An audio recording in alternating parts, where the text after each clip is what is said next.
Bonjour Nicolas et merci d'être avec nous ce soir pour parler de ton livre. Bonjour, merci de m'avoir invité. Donc toi, tu as écrit La guerre des mots, combattre le discours politico-médiatique de la bourgeoisie. Tu l'as écrit avec Salim Derkaoui. Ouais.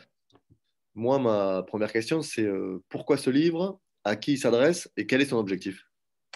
Alors pourquoi ce livre? Ce livre, il s'inscrit déjà dans la démarche qu'on essaie d'avoir depuis plusieurs années avec le magazine Frustration, qui est un magazine de ce qu'on appelle de critique sociale pour le grand public et qui est parti d'un constat simple, c'est que de nos jours, il y avait peu de théories critiques du monde social, c'est-à-dire de théories qui notamment activaient l'idée d'une lutte des classes et de classe sociale, qu'il n'y avait plus de théories qui soient très diffusées dans la population, accessibles, et que finalement la critique sociale, c'était quelque chose réservé à des milieux bien précis, c'est-à-dire des cercles très politisés ou des milieux intellectuels universitaires. Ce qui est pas un mal en soi, mais le problème, c'est que cette critique, elle n'aille pas au-delà, plus loin dans la population.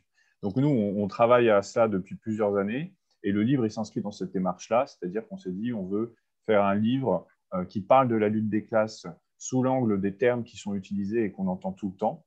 Donc, on prend cet angle-là très quotidien de termes utilisés dans le monde du travail, en politique et dans la vie quotidienne. Et on voulait faire un livre qui soit un objet très accessible, facile à lire, illustré également. Il a été illustré par Antoine Glorieux, qui est l'illustrateur de Frustration, voilà, avec des schémas, avec des petits dessins, etc. Voilà, que ça soit le livre qui puisse pas le public le plus et qui puisse avoir une utilité. Et du coup, la cible, c'est un peu par la lutte des classes, c'est-à-dire en réalité la majorité de la population, à commencer par ceux qui la subissent et que nous, dans le livre, on appelle la classe laborieuse, c'est-à-dire ceux qui tirent essentiellement leur revenu du travail ou tentent de tirer leur revenu du travail. Voilà un peu, en tout cas, la première réponse que je peux te faire là-dessus. Ouais, on va rentrer dans le détail parce qu'effectivement, tu déconstruis pas mal de mots et tu expliques pourquoi des mots sont utilisés aujourd'hui à la place d'autres. Et on a aujourd'hui quand même un président de la République qui a utilisé cette sémantique-là, puisqu'il s'est dit ni de droite ni de gauche. Et son livre s'appelle Les Révolutions, alors que son programme, il a tout sauf de révolutionnaire. Moi, j'ai envie qu'on s'arrête d'abord sur la notion de riche, puisque toi, tu mets en avant celle de bourgeoisie, qui a été aujourd'hui transposée dans la notion de riche, ce qui est pour toi pas la même chose. C'est quoi la différence aujourd'hui entre un riche et un bourgeois? Et pourquoi il y a eu cette transposition du mot de bourgeoisie à ce fameux 1% des riches qu'on a du mal à qualifier? On ne sait pas vraiment à quoi ça correspond. Mhm. Le terme bourgeoisie, il est issu de notre histoire sociale. La classe bourgeoise, c'est celle qui domine l'économie puis la politique à partir du XVIIIe siècle et qui a pris le pouvoir dans la plupart des pays d'Europe et aux États-Unis au cours du XIXe. Et cette classe bourgeoise, ça a été l'ennemi identifié par le mouvement ouvrier tout au long du XXe siècle. Et avoir un ennemi identifié, c'est très bien pour une lutte. On a besoin d'avoir un ennemi identifié. On ne peut pas lutter contre des abstractions, on ne peut pas lutter contre les abstractions qui ont été imposées dans le débat public, comme la mondialisation, les marchés, etc. On s'est rendu compte que la bourgeoisie, justement, elle a fait tout un effort pour s'invisibiliser aux yeux des autres, notamment en remplaçant ce qu'elle est par des processus invisibles. Typiquement, la mondialisation, c'est un processus invisible, fatal, qui nous tomberait tous dessus, ou les marchés, ça serait des entités fluides et abstraites, sauf qu'en réalité, derrière, il y a des noms et des adresses, et c'est là-dedans qu'on se met nous, et c'est pour ça qu'on a voulu parler de bourgeoisie. Alors, il est vrai que dans le mouvement social en général, et puis dans la population, on s'est mis à arrêter de parler de bourgeoisie à partir des années 80 à 90, et pendant tout un temps, on s'est mis à parler des riches. Et de nos jours, on parle des riches, ce qui est quand même une bonne chose, et ça montre c'est une prise de conscience d'un ennemi identifié qui serait ces riches. Nous, ce qu'on montre, c'est que c'est bien d'avoir conscience de ça, c'est-à-dire de personnes qui règnent sur les inégalités de richesse et qui en bénéficient. Mais le problème de terme riche, c'est qu'il ne parle pas de l'origine du pouvoir. C'est-à-dire que la bourgeoisie, ce n'est pas simplement des gens qui sont riches, certes, ils le sont, mais leur pouvoir ne repose pas que sur leur richesse, il repose sur leur capacité à contrôler notre économie, à contrôler la vie politique et à régner en tant que classe, c'est-à-dire en activant des réseaux, en activant une solidarité de classe, de façon à toujours prendre le pouvoir sur nos vies. Et donc la richesse, c'est qu'un attribut parmi d'autres. Et d'ailleurs, la richesse, c'est la conséquence du fait que la bourgeoisie extorque le travail des autres. Et ça, ce lien entre la bourgeoisie et notre travail, nous, il semble que c'est très important de réactiver. Parce que si on se contente de parler des 1% les plus riches, les plus riches, ça peut être des gens qui sont riches parce qu'ils ont gagné au loto, ça peut être des gens qui sont riches parce qu'ils sont footballeurs, Or, nous, ces cas-là, ils nous semblent marginaux et ce qui nous intéresse, c'est de voir que la richesse elle se reproduit à travers le temps, à travers une classe sociale.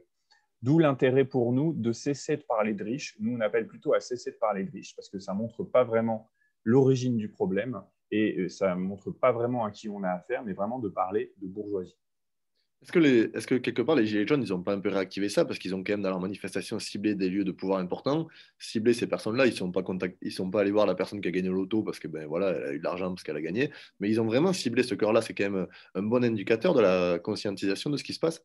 Tout à fait. Ouais, vraiment, le mouvement des Gilets jaunes, c'est un mouvement qui marque une hausse de la conscience de classe de la population française dans les deux sens, hein. C'est-à-dire que le mouvement des Gilets jaunes, c'est déjà un mouvement de conscience de classe de soi-même. C'est-à-dire que on a bien vu dans le discours, enfin, la mobilisation des Gilets jaunes, c'est des gens qui se trouvent des intérêts communs à travers un quotidien commun fait en réalité d'une même galère qui est travailler beaucoup et ne récolter pas beaucoup.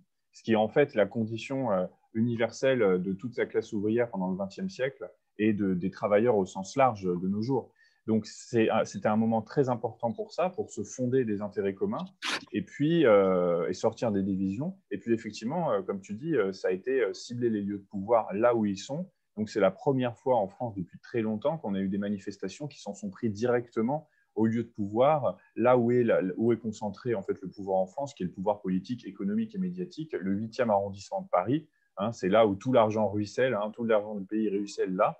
Les manifestations ont eu lieu là pour la première fois. Et finalement, quand on regarde l'histoire du mouvement ouvrier, les précédents, c'était au début du XXe siècle, quand dans les grandes grèves au nord de la France, les ouvriers allaient directement saccager les maisons des patrons de mines. Sauf que ces maisons des patrons de mines, maintenant, elles ne se trouvent plus au bord des usines ou des entrepôts Amazon. Elles sont concentrées dans le centre de Paris et puis dans certaines grandes villes riches.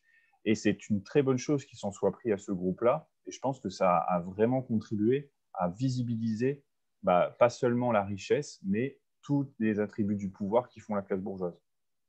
C'est bien parce que tu parles de classe et on a tendance à plus trop en parler. Ou alors on parle d'un concept que tu évoques dans ton livre, les classes moyennes ou les classes populaires. Et on parle plus trop de classe ouvrière, y compris dans le discours de la gauche, on peut le dire, puisque ce mot classe ouvrière, on l'entend peu ou voire pas du tout. C'est quoi l'objectif du pouvoir et de la bourgeoisie d'utiliser ces deux concepts plutôt que d'utiliser celui de classe ouvrière? C'est vrai que les deux mots qui s'imposent, tu les as dit, hein, c'est classe moyenne et classe populaire. Hein, c'est ça qu'on voit là, dans la plupart des articles de presse qui vont parler de la société française. Classe moyenne, c'est un concept très pratique qui s'est imposé, et notamment qui a été imposé par des idéologues bourgeois à partir à partir de la fin du XXe siècle. Hein, c'est-à-dire qu'on s'est mis à imposer ce terme. Des sociologues ont anticipé excuse-moi, j'ai eu une interruption. Des sociologues ont anticipé que les inégalités allaient s'effondrer, que ça serait le capitalisme heureux, la prospérité pour tout le monde, et ce concept de classe moyenne est apparu. En réalité, c'est jamais ça qui s'est passé, hein, c'est-à-dire que les inégalités sociales, elles ont diminué grâce à toutes ces conquêtes sociales dans l'après-guerre, et puis elles ont augmenté à mesure que ces conquêtes sociales ont été laminées par le pouvoir bourgeois dans les années 90-2000, de telle sorte qu'en réalité, il n'y a jamais eu de classe moyenne véritablement. Quand on regarde la répartition des revenus sur la société française, c'est une courbe qui monte comme ça, mais il est impossible d'identifier même quelle est cette classe moyenne. Aucun sociologue n'arrive à dire la classe moyenne, ça commence là, ça arrive là, parce qu'en réalité, il n'y a pas ce groupe moyen, il n'y a pas d'effet de palier. Par contre, la réalité de notre société, c'est qu'il y a des gens qui possèdent et il y a des gens qui travaillent. Mais avec le terme classe moyenne, c'est précisément ça qu'on a voulu éliminer. Et puis ensuite, il y a le terme de classe populaire qui est souvent donné au pluriel. Là, c'est une sorte de tout indifférencié qui décrit les gens qui sont pauvres, qui font des métiers manuels et qu'on va mettre tous dans la même case avec un soin particulier, alors qu'ils sont souvent inconscients hein, de la part de ceux qui utilisent ce terme, que moi-même j'ai longtemps utilisé. Mais l'effet d'utilisation de ce terme de classe populaire, c'est de définir les gens sur le plan culturel, populaire, plutôt que sur le plan du travail. Ce que faisait classe ouvrière. Classe ouvrière, on était défini par son travail, on était défini par sa condition de travailleur ouvrier, qui était à l'origine un terme mélioratif, hein, qui montrait sa capacité à transformer les choses, à transformer un objet, et puis ça nommait aussi le vol du travail qu'on subissait. Donc nous, il nous semble que le terme ouvrier, il a disparu, et avec ça, il y a eu tout un mythe qui s'est imposé, c'est le mythe de la disparition de la classe ouvrière. Alors ça, on l'entend tout le temps. Moi, j'entends encore des gens dire il n'y a plus d'ouvriers en France, ce qui est quand même fou parce que les ouvriers, quantitativement, ça représente 20% de la population. Il y a plus d'ouvriers que de cadres et de professions intellectuelles supérieures en France. Pourtant, on parle de ces derniers plutôt que des ouvriers. Donc, on a voulu en finir avec la classe ouvrière, non pas, alors tout en la détruisant au travail, hein, parmi les politiques de répression qu'il y a eu dans les années 90, que tu connais bien aussi, la diviser, l'atomiser, etc. On a fait comme si, de nos jours, être travailleur en France, c'était plus le symbole d'une identité. Ça pouvait plus être une identité sociale. Or, ça l'est toujours. Et c'est ça qu'on a voulu montrer, nous, en utilisant le terme de classe laborieuse. Alors, on a utilisé le terme classe laborieuse parce qu'on estime que le terme classe ouvrière, il parle de moins en moins de monde. Et il est vrai que sur le plan quantitatif, la classe ouvrière, elle a diminué. Pour autant, il y a de plus en plus de gens qui sont employés, il y a des gens qui sont professions intermédiaires, et il y a encore, la majorité des gens sont définis d'abord par leur travail et ne possèdent pas grand-chose. Et donc, on a voulu regrouper tous ces gens dans cette catégorie de classe laborieuse, voilà, qui est un peu le terme qu'on propose au débat public et qu'on pense que si on l'utilise, il aura cette vertu de rappeler que notre condition, elle est liée à notre place dans le processus de production capitaliste et pas simplement à nos goûts, à nos vêtements et à là où on vit. Le premier déterminant de notre condition sociale, c'est notre travail et nos revenus. Et ça, c'est toujours aussi vrai qu'au début du XXe siècle. C'est même encore plus vrai parce qu'il y a encore plus en proportion de travailleurs salariés qu'au début du XXe siècle ou même dans les années 50. Et même s'il y a eu des formes de précarisation avec l'ubérisation, etc., la classe salariée, ça reste la classe majoritaire en France. Justement, tu parlais de l'enjeu de la bourgeoisie qui a tendance à diviser. J'ai retenu un nom que tu cites qui s'appelle Gustave Le Bon, qui est quelqu'un qui a écrit un livre en 1895, que tu dis que c'est toujours la Bible aujourd'hui, quasiment de ceux qui nous dirigent et qui nous gouvernent. Qu'est-ce que dit ce livre et pourquoi il est aujourd'hui si important pour les bourgeois, en fait? C'est intéressant que tu en reparles. C'est vrai qu'on mentionne ce livre au moment où on explique comment, parce que le livre, il se construit un petit peu comme il y a plusieurs chapitres et il y en a un, c'est sur, en gros, l'invisibilisation et surtout comment on affaiblit l'adversaire du point de vue des bourgeois. Et comment ils nous ont affaiblis, notamment en nous faisant nous détester les uns des autres et en nous décrédibilisant. Et en décrédibilisant en particulier nos luttes. Et pour ça, c'est vrai que Gustave Le Bon, qui est une sorte de psychologue, sociologue, mais bon, c'était plus un essayiste en réalité, hein. Ce n'était pas quelqu'un qui faisait des enquêtes de terrain ou quoi que ce soit. C'était un idéologue de la bourgeoisie de la fin du 19e siècle qui a théorisé le fait que la foule, il y avait une sorte de psychologie des foules, voilà, c'est le titre de son ouvrage, Psychologie des foules, et que la foule, c'est-à-dire que des personnes assemblées en foule étaient forcément un tout irrationnel, hystérique. D'ailleurs, il avait tendance à comparer la foule à une femme, hein. C'était sexiste doublé évidemment de mépris de classe. Et l'idée qu'une foule, elle est toujours hystérique, elle est toujours irrationnelle. Et quand on regarde la façon dont les politiques bourgeois parlent des mouvements sociaux actuellement, et depuis des décennies, c'est toujours sur ce même mode. On va toujours on va parler de la grogne sociale, par exemple, plutôt que de parler d'une colère sociale. On va animaliser les mouvements sociaux, on va animaliser les ouvriers, les employés, on va animaliser les gilets jaunes. Et ça, cet ouvrage-là, pour moi, il reste dans l'inconscient bourgeois, c'est-à-dire de considérer qu'une foule de prolétaires, c'est toujours des animaux qui grognent et qui ne sont pas doués de raison. Et ça, je pense qu'ils continuent de se raconter ça. Et il y a plein d'expressions qui continuent à être le cas. Les ministres de l'Éducation qui disaient que quand les lycéens sortaient dans la rue, c'était comme le dentifrice, c'était impossible de les faire rentrer. Voilà, on compare une foule à un tube de dentifrice, ça en dit long. Ça en dit long et je pense que ça continue de teinter l'imaginaire bourgeois par rapport à la foule, parce qu'en réalité, elle en a peur. Et c'est bien qu'une foule, que la force de la classe laborieuse, c'est le nombre, précisément, c'est la plus nombreuse. Donc il faut à tout prix toujours décrédibiliser cette action collective, qui est pourtant la seule chance en réalité de la classe laborieuse. C'est l'action collective, notre seule chance. Dans ton livre, tu reviens aussi, on fait un retour en arrière vers le début, sur ce qu'on appelle l'égalité des chances et la méritocratie. D'ailleurs, j'ai découvert que le maréchal Pétain avait utilisé, lui, cette expression et que ceux qui l'utilisent aujourd'hui, il n'y en a peut-être pas qui savent qui cite cette personne-là. Et donc, tu expliques que des fois, les bourgeois, ils se donnent bonne conscience parce qu'ils donnent des quotas dans les écoles. D'ailleurs, aujourd'hui, on voit qu'il y a un scandale qui parle de Sciences Po et qui remet en cause la pertinence de cette école. Euh, Qu'est-ce que ça cache, ce concept d'égalité des chances, et qu'est-ce qu'il y a comme danger derrière? Eh ben, ce n'est pas un hasard si le concept d'égalité des chances il a été utilisé par Pétain. C'est parce que Pétain, lui, voilà, la France vichiste, c'est une France qui veut réconcilier les classes sociales, hein, qui veut en finir avec les communistes, hein, qui sont l'ennemi suprême, et qui, en ça, était en cohérence avec l'idéologie nazie, qui était une réconciliation nationale qui réconcilie le patronat et les salariés autour d'un idéal commun qui est la nation. Et dans cette nation, cette nation rêvée des pétainistes et cette nation rêvée encore de beaucoup de gens qui ne se réclament pas forcément de Pétain, eh ben, il y a l'idée que à la force de son poignet, on peut aller d'une position à l'autre, et que si on le veut vraiment, on a beau être ouvrier, on peut devenir patron. Et c'est l'égalité des chances. L'idée, c'est, les macronistes adorent le concept d'égalité des chances. L'idée, c'est de dire, on ne va pas remettre en cause les inégalités de la société. Voilà, on ne va pas remettre en cause le fait qu'il y ait des gens qui se tuent au travail et que d'autres prennent le fruit de leur travail. Mais par contre, on va faire en sorte, ou en tout cas, on va faire croire, on va faire en sorte que, il est possible de passer d'une position à l'autre. Ce qui est empiriquement complètement faux. Hein. En France, la reproduction sociale, elle est forte. Et elle est forte parce que la bourgeoisie le veut. Et la bourgeoisie, c'est une classe qui veille à sa propre reproduction. Un bourgeois va faire en sorte que ses enfants aient la même condition que lui et va tout faire pour et dispose de tout un tas de cartes à jouer pour ça, que sont les écoles privées, que sont les écoles de commerce, que sont les grandes écoles. Et c'est vrai que du coup, si on a parlé des grandes écoles, c'est que ces derniers temps, ça fait 10-20 ans que exposés à la critique de leur entre-soi social, critique de la part des Français et une critique d'autant plus fondée que ce sont nos impôts qui financent ce système. Hein. C'est ça l'originalité de la classe bourgeoise française, c'est que contrairement à la classe bourgeoise américaine qui paye directement ses écoles, la classe bourgeoise française, elle nous fait payer ses écoles.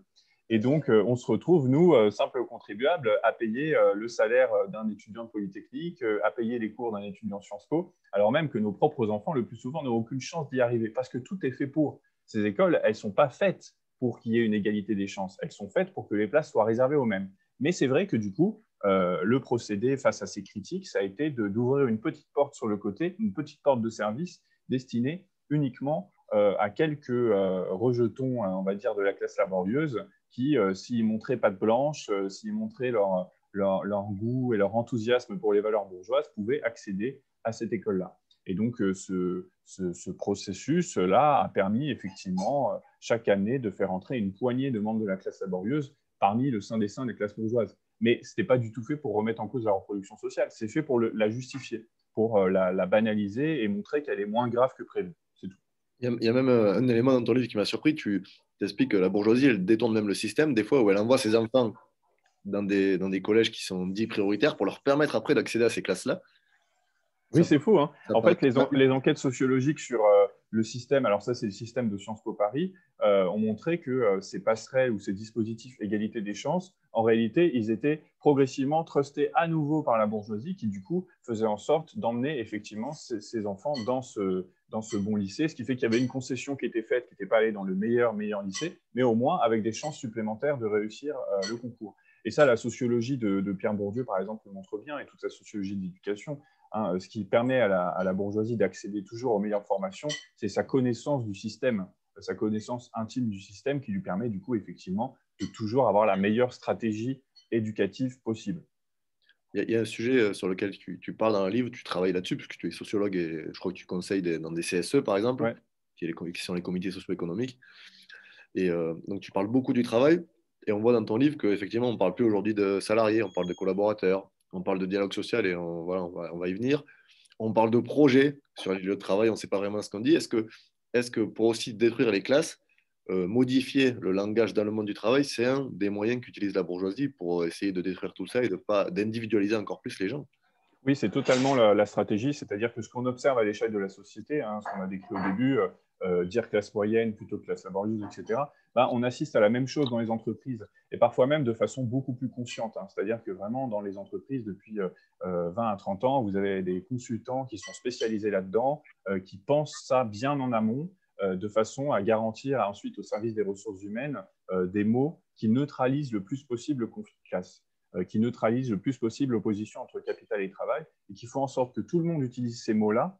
Et ces mots-là, moi je pense que l'utilisation des mots quand même forge notre pouvoir d'action, et que si on se met à dire collaborateur, et moi je l'ai vu dire dans beaucoup de CSE, justement, hein, les comités socio-économiques, hein, les représentants de salariés, parfois même de la part de syndicalistes, qui par imprégnation, à force que tout le monde dise collaborateur au lieu de salarié, se mettent à dire à leur tour collaborateur. Mais du coup, l'effet en négociation est catastrophique parce que du coup, on se retrouve à dire oui, nos collaborateurs ceci, nos collaborateurs cela. Et on voit bien que ce terme collaborateur, il est totalement trompeur. Les collaborateurs, à l'origine, c'est un terme qu'on utilise dans les professions libérales. Par exemple, quand vous avez dans un cabinet d'avocats, vous allez avoir des collaborateurs. Parce que là, le rapport, il est un peu plus d'égal à égal, encore que de moins en moins dans les cabinets d'avocats. Mais l'idée de collaborateur, c'est que vous êtes sur un même pied d'égalité et vous collaborez à un projet commun, pour le coup. Mais évidemment, ce n'est pas du tout le cas dans les entreprises, qui restent des lieux extrêmement hiérarchisés, où la richesse est extrêmement concentrée entre les mains d'actionnaires et où les intérêts ne sont pas du tout communs. Mais c'est précisément ça que les services des ressources humaines tentent d'invisibiliser à chaque fois. Donc l'utilisation de termes collaborateurs est très fort, et il y a évidemment celui de dialogue social, et le procédé est le même. Pour pouvoir dialoguer, il faut être à égalité. On ne peut pas dialoguer quand quelqu'un a un mégaphone et que toi, tu es comme ça et que tu as une angine. C'est exactement ce qui se passe actuellement dans les entreprises. Vous avez des employeurs et des DRH qui écrasent pour le coup la discussion et qui font des injonctions à dialoguer et qui, dès que, et vous voyez, ce qui est fort, c'est que du coup, quand les salariés refusent le dialogue et décident d'utiliser les bons vieux procédés qui sont ceux qui marchent encore, à savoir la grève, et ben on leur dit qu'ils refusent le dialogue. Donc c'est eux qui ont le mauvais rôle, alors même qu'ils ont fait que échapper à une comédie où ils sortaient forcément perdants. Le dialogue social, les salariés actuellement en sortent toujours perdants.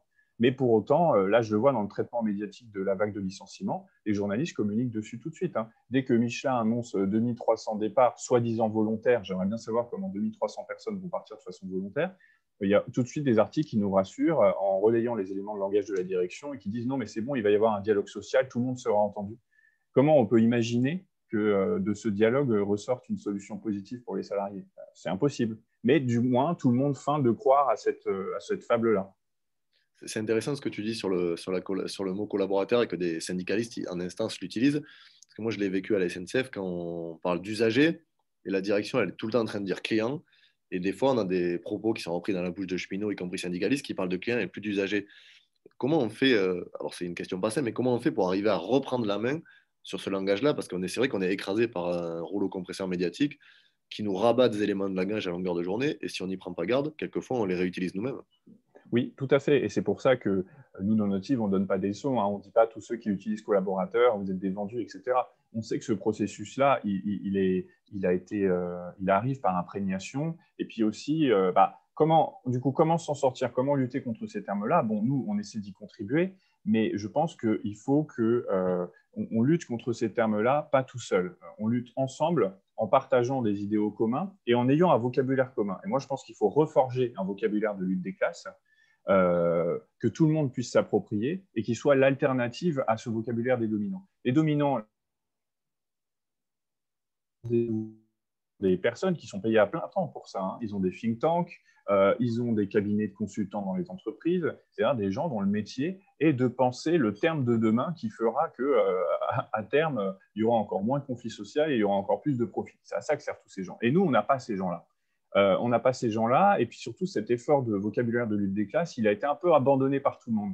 Moi, je constate quand même que de la part des partis de gauche ou même de certains syndicats, il y a un peu un lâcher-prise, et qu'on se retrouve à utiliser soit les termes de l'ennemi, soit des termes flous comme ceux qu'on a décrits, à savoir riche, classe moyenne, classe populaire. Ça, de plus en plus de politiques l'utilisent, tous bords confondus. Ce qui fait que du coup, il n'y a plus d'apport d'un vocabulaire de lutte des classes. Et cet apport de vocabulaire de lutte des classes, par le passé, il a été fait par des organisations politiques et syndicales fortes. Il a été fait par le Parti communiste pendant tout un temps, par la CGT, par les milieux anarchistes, par tous les milieux militants qui se donnaient pour mission de fournir aux gens des termes qui fassent écho à leur quotidien. Et c'est ça qui est important. Et c'est pour ça qu'il ne faut pas être dans des théories surplombantes. Il faut être dans des termes qui soient opérants et dont on puisse parler. Et donc, il y avait toutes ces forces-là, sans dire que c'était forcément mieux avant, mais il se trouve qu'il y a eu un moment où pour la classe ouvrière, quand même, ça se passait mieux, qui donnait une sorte d'élan collectif et qui donnait une légitimité à utiliser ces mots-là. Et moi, j'aimerais, et nous, ce à quoi on essaie de contribuer dans Frustration, c'est que des gens, au quotidien, se sentent de dire un tel, c'est un bourgeois, la bourgeoisie fait ceci, cela, moi, je suis membre de la classe laborieuse, je suis un salarié, il y a division entre capital et travail. Voilà, des termes simples à intégrer dans notre quotidien. Et ça donnerait une force vraiment supplémentaire, je pense. Ma dernière question, on va finir là-dessus. Je prends la citation que je la lis pour ne pas me tromper, que tu écris à la fin de ton livre. Tu dis la lutte des classes n'a jamais cessé. Voter pour la gauche est désormais dépourvu de sens. Alors il ne nous reste qu'une seule initiative, aller reprendre la Bastille du XXIe siècle aux bourgeois. Ce livre, est-ce que c'est un appel à la révolution? Bah oui, oui, c'est un appel à la révolution. Après, ce serait prétentieux de dire les appels à la révolution, c'est compliqué. C'est très facile de faire un appel à la révolution dans un bouquin qu'on a écrit bien au chaud, hein. Bah, moi, je pense que la meilleure option qu'on aurait, ce serait une révolution populaire qui passerait par des moyens les plus efficaces possibles. Je pense que les élections, on y a tous beaucoup à perdre. Après, nous, dans Frustration, on ne tient aucune position de principe, hein. Tout le monde essaie de faire au mieux. Et il y en a qui pensent que c'est par les élections. Et ils ont sans doute raison. Et il faut tenter tout ce qu'on peut. Mais c'est sûr que dans notre livre, quand même, on fait quand même beaucoup le procès de toute une partie de la gauche qui a renoncé, et pas hier, hein, qui a renoncé depuis 30 ans, qui a renoncé à une analyse de classe, qui le paye du coup très cher et qui pour l'instant ne semble pas vouloir se remettre en question. Et que nous, on pense que plutôt que de tout le temps se dire la gauche, il faudrait restaurer la gauche, la gauche, moi je pense que la priorité, c'est de restaurer une conscience de classe et de donner aux gens l'envie de se battre au quotidien dans leur vie à eux, mais aussi collectivement. Et je ne sais pas si, par exemple, ça passerait forcément par l'union de la gauche, le meilleur candidat de la gauche, etc., qui pour moi sont des solutions qui ne répondent que très partiellement aux questions qu'on pose dans le livre. Et merci Nicolas pour nous avoir accordé ce moment et vraiment j'invite toutes celles et ceux qui le peuvent à lire ce livre. C'est vraiment un outil utile pour les luttes de demain à mener. Eh ben, merci beaucoup.